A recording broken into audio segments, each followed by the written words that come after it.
Olá, eu sou a professora Mônica e hoje nós vamos dar continuidade à nossa aula passada, onde nós falávamos sobre as ligações químicas. Na aula de hoje, nós vamos falar sobre as características dos compostos iônicos, que nós já falamos na aula passada sobre as ligações iônicas, e também vamos falar sobre a ligação covalente e as suas características. As características dos compostos iônicos. Na ligação iônica, os íons eles interagem devido às forças eletrostáticas entre os cátions e ânions, que nós falamos na aula passada, que vai gerar uma carga positiva e uma carga negativa.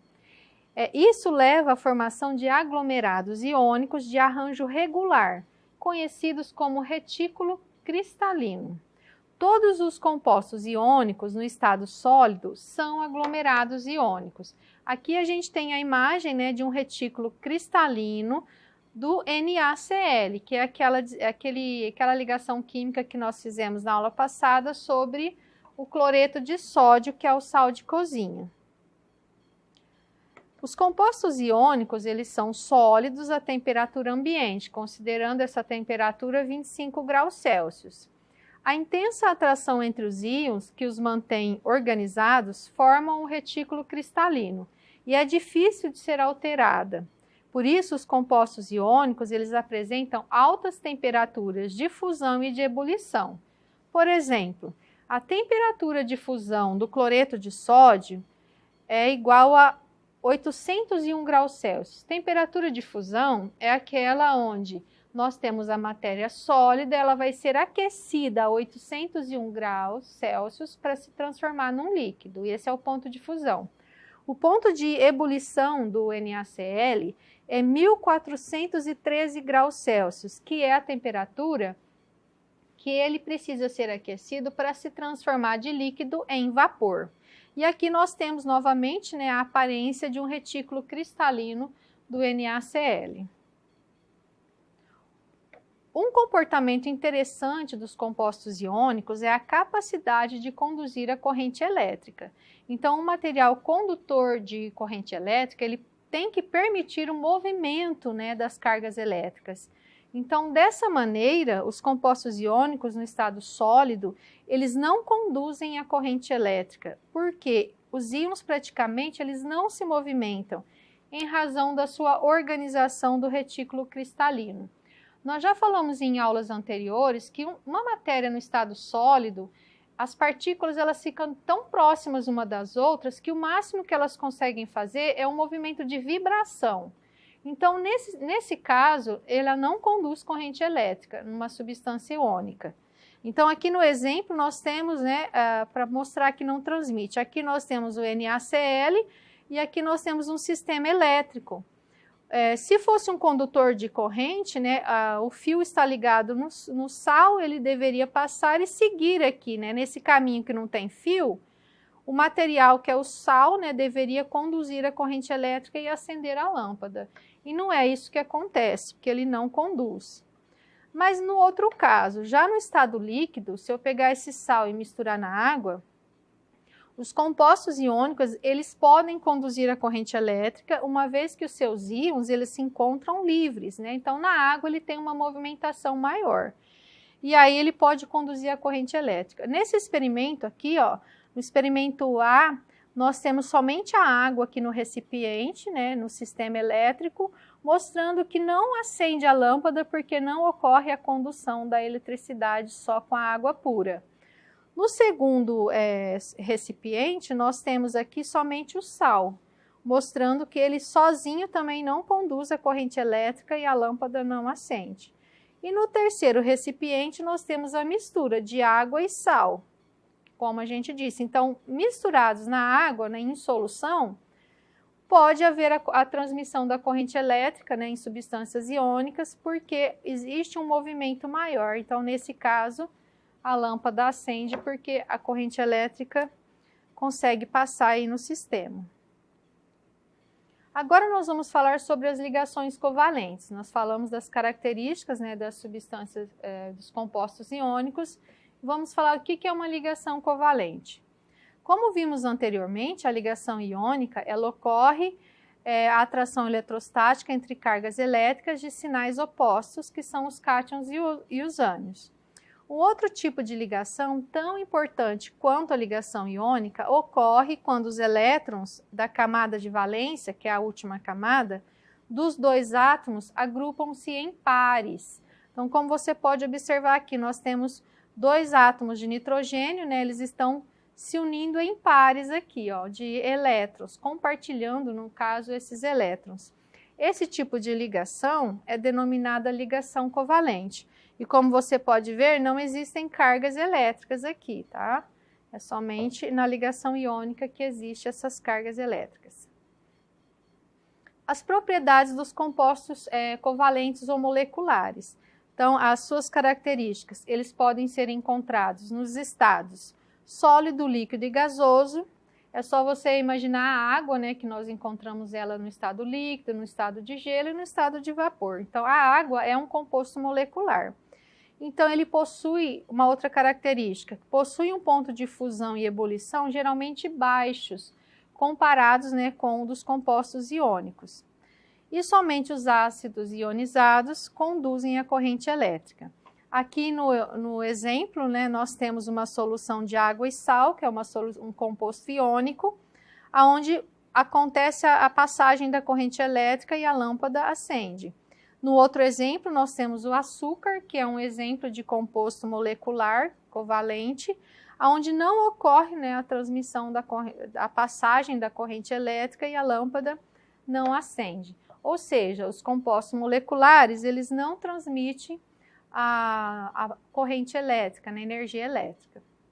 Para entender como ocorre a ligação covalente, vamos estudar a formação do gás hidrogênio, o H2. Cada átomo de hidrogênio tem um elétron na sua camada de valência, que é a camada K. Então, aqui ele tem número atômico 1, então significa que ele tem um elétron. Fazendo a distribuição, eu tenho a camada K com somente um elétron. Então, para ele atingir a estabilidade, ele vai se comparar com o gás hélio da tabela periódica. Esse gás hélio, ele atinge, né, a sua estabilidade apenas com 2 elétrons.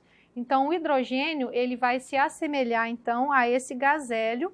Então, quando ele se liga com outro hidrogênio, formando o gás hidrogênio, ele consegue essa estabilidade, porque agora ele compartilhou, né? Os dois têm 2 elétrons na última camada, mas eles estão compartilhando os elétrons. Uma outra característica da ligação covalente, né? Ela acontece entre os átomos que são ametal mais ametal, que olhando na tabela periódica você vai encontrar, ou fazendo a distribuição dos elétrons na camada. Pode acontecer de um ametal mais um hidrogênio ou entre 2 hidrogênios, ou seja, entre 2 átomos iguais. Poderia ser 2 nitrogênios, ou seja, aqui no caso um ametal, 2 nitrogênios, 2 oxigênios, 2 enxofres, né, e o hidrogênio mais o hidrogênio. Então, aqui a gente tem o composto da água, né, formada. A água é um composto molecular, onde nós temos aqui o hidrogênio ligado com um ametal, que é esse caso aqui. E nesse outro composto, nós temos o gás carbônico, que é o CO2. Ele é formado pela união de um átomo de carbono, que é um ametal, e 2 oxigênios, que também são ametais. Quando os átomos se unem por compartilhamento de elétrons, só um minuto, ocorre o que chamamos de ligação covalente. Então, eles compartilham, por isso não tem cargas elétricas. Nesse tipo de ligação, os átomos eles formam estrutura denominadas moléculas. E as moléculas elas podem ser representadas de 3 tipos de fórmulas. Aqui nós temos a fórmula eletrônica, que é a primeira fórmula aqui embaixo.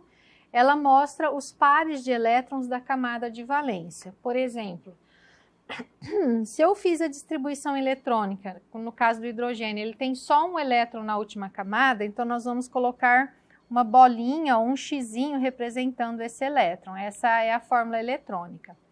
A segunda fórmula é a fórmula estrutural. Então, a maneira como você ligou, né, esses átomos, você vai representar com um tracinho. No caso, nós ligamos um no outro, né, uma única ligação, único tracinho, que a gente chama de ligação simples. E a terceira fórmula é a fórmula molecular, que representa a quantidade de átomos, né, que está participando aí dessa ligação química, que é no caso o H2. Uma outra característica da ligação covalente. Então, o átomo A, que seria o A metal, ele tem a tendência de receber e o B também, porque eles compartilham elétrons. O átomo A pode ser um hidrogênio ou um ametal e o átomo B também, um hidrogênio ou um ametal. E entre eles existe um compartilhamento de elétrons. Uma observação, os ametais, né, que são os dois que ficam do lado de qualquer lado da ligação, quando você fizer a distribuição eletrônica dele, ele vai ter na última camada 4, 5, 6 ou 7 elétrons na camada de valência. Observando essa quantidade de elétrons, você já sabe que são ametais. Lembre que a gente viu na ligação iônica essa característica, né, da distribuição eletrônica. Aqui nós temos um exemplo da ligação covalente, como ela pode ocorrer, né, de um ou mais pares de elétrons. Então, ela vai ser representada de acordo com as suas ligações, se ela é simples, dupla ou tripla. Aqui nós temos um átomo A representando, né, com uma ligação compartilhando um par de elétrons, representando a sua fórmula estrutural com um tracinho, e ele tem ligação simples. No segundo exemplo, nós temos o compartilhamento de 2 pares de elétrons.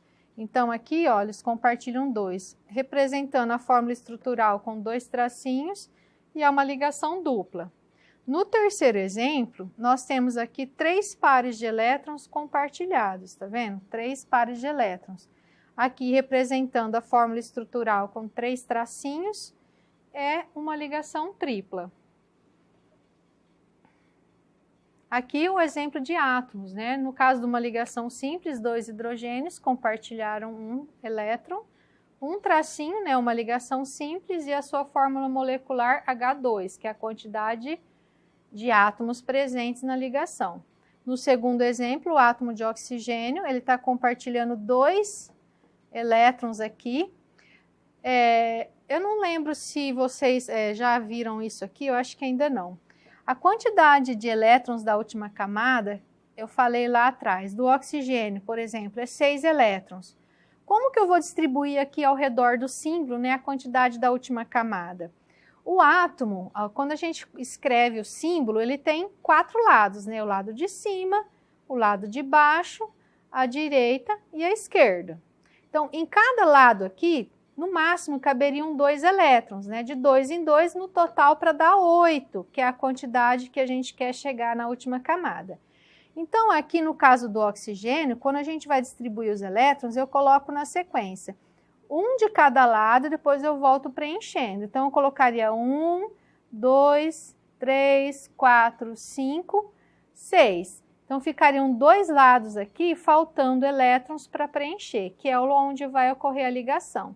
Então, aqui é uma ligação com 2, que a gente chama de dupla, e a fórmula é o O2. Aqui no nitrogênio, ele tem os 5 elétrons na última camada. Então, de 5 para 8 faltam 3 elétrons. Então, eu tenho aqui, ó, 3 lugares, né, 3 elétrons precisando de um parzinho, que a gente chama de par eletrônico. Então, aqui seria uma ligação tripla e a fórmula, a quantidade de átomos que eu usei, N2. Aqui nós temos um exemplo para a gente rever todo o conteúdo aprendido.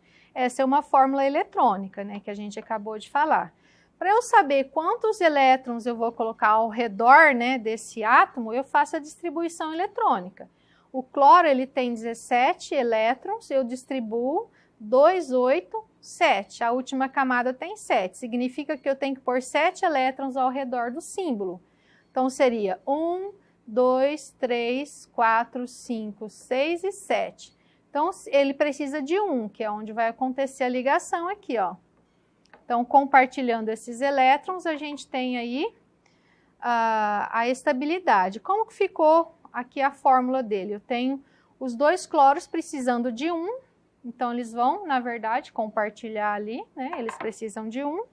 a quantidade de cloros que eu usei, que seriam 2 cloros, que é a fórmula molecular. E a fórmula estrutural dele seria representada pelo tracinho. Nós não tivemos só uma ligação, então significa que é só uma ligação. Se fosse 2, seriam 2 tracinhos. E assim a gente vai encerrando, né, a nossa aula. Vamos fazer mais esse exemplo de uma ligação entre o gás e o oxigênio. Nós temos aqui a distribuição eletrônica dele. O oxigênio tem 8 elétrons, ele termina com 6, é 2 mais 6, 8. Então, esse 6 aqui, para chegar à estabilidade, ele precisa de 8 elétrons. Então, ele vai precisar, ele precisa de 2 elétrons para ficar com 8, né? Que é a estabilidade. Então, fazendo a distribuição, eu colocaria 6 elétrons aqui, ó. 1, 2, 3, 4, 5, 6, tá vendo? Então, como vai ficar essa ligação? Aqui eu ficaria 2 átomos, né? E a quantidade de oxigênios que eu usei, se eu simplificar aqui, eu não preciso de 2, né? Simplificando, eu ficaria com somente 2 oxigênios e não 4. Essa é a fórmula molecular. Então, essa primeira fórmula que a gente viu, o exemplo A, é a fórmula eletrônica, onde você representa os elétrons ao redor do símbolo. Esse exemplo B aqui é a fórmula estrutural, onde você põe o tipo de ligação que aconteceu, né? Este com este, este com este. Então, ficou uma ligação dupla. E aqui no C seria a fórmula molecular, que é a quantidade de átomos que nós usamos. Então, a nossa aula ficou por aqui. Esses exercícios, como eu disse, a maneira de fazer a ligação química é igual para todas elas. O que a gente vai aprender depois é diferenciar o que é uma ligação iônica, o que é uma ligação molecular e uma ligação metálica. Na nossa próxima aula, nós vamos dar sequência, né, aos estudos da ligação química. Eu desejo a vocês bons estudos e a gente se vê na próxima aula.